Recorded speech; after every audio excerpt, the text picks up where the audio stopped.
tambaya, wani ya yi tambaya ko a comment ya yi tambaya ya ce ya ne shi zai dinga ci matan shi tana ihu, ko ba haka ba? To in kana kusa sai ka kasa kunni sai ka ci.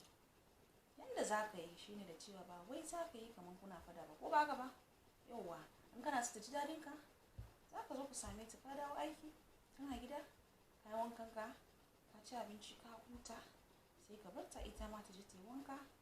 Ta wanka ta fito sai ka zo ka zauna ka tabbata ka fara da wasa ne, ka gane ko?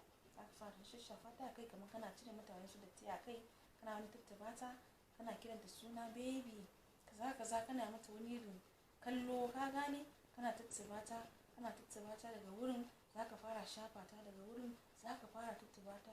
Anjima in ka so za ka ciro riganta, ka ɗaga mata riga, za ka sa bakinka a kan nifu nata. Kun san me ake ce nifu? Shine bakin nononta, ko ba haka ba?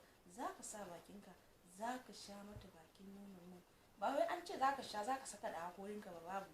Za ka sa bakinka ne, kana sa harshenka kamar kana tsotsa abu ne, kana fama. A wurin za ka ji ta sake maka jiki, za ka ji ta fara ihu, za ka ji ta fara rike ka. Ita da kanta za ta nema ka shige ta, za ta nema ka cire wannan naka ka saka mata. To a lokacin nan ne za ka delay, kai a lokacin ba za ka ce za ka saka ba, ko? Za ka ci gaba da taba ta. In ka gan dama za ka fingare nata. Kun san me ake ce fingare, ko ba haka ba? Za ka fingare nata tukuna. Da ka yi fingare nata, can anjima za ka gane da cewa ta yi wet, ko ta jiku. To sai ka ci gaba. A lokacin nan ne sai ka juye ko ka sa mata ta gaba, sai ka juye ta baya, sai ka saka mata. To a lokacin ne daga ka fara yi, za ka ji tana ihu, tana kiranka sunaye, tana baby, daddy, sweet, tana kiranka sunaye, ko ba haka ba? A lokacin za ka gane da cewa gaskiya ashe tana son wannan abu. Amma in ka saba, za ka zo hawan matanka kawai, ka zo group ka hau ka daina, domin menene ba shi da kyau, ko? In kana yi ka canza style, yanzu akwai su style barkatai. Za ka juye ta baya, ka bata a baya. A lokacin za ka ji matanka tana kuka, tana ihu, tana rike ka, za ka gan ta rike ka, ka lura za ka gan wanda kake yin kwanakin baya, ka gan yayi daban da wanda ka yi yau, ko ba haka ba? Domin me? Ka canza style, ko? In da ma an saba yi a zo direct ne, to yanzu an juye ana yin ta baya, ko? An juye ana yin su dog style, ana yin su menene. To a lokacin ne za ka gan kamar yanzu kuka yi aure, ko kuma yanzu aka fara yi, ko? To za ka ji maddi kana cin ta ɗin, za ka ji tana ihu. To kai ma sai ka sa kwazo. In ka gan dama za ka maso da ita, ka sa bakinka kana kissing nata, kana yi, ka gan tana ihu, ka gan tana rike ka, ka gan tana matse kafanta, to ya mata dadi kenan, ko?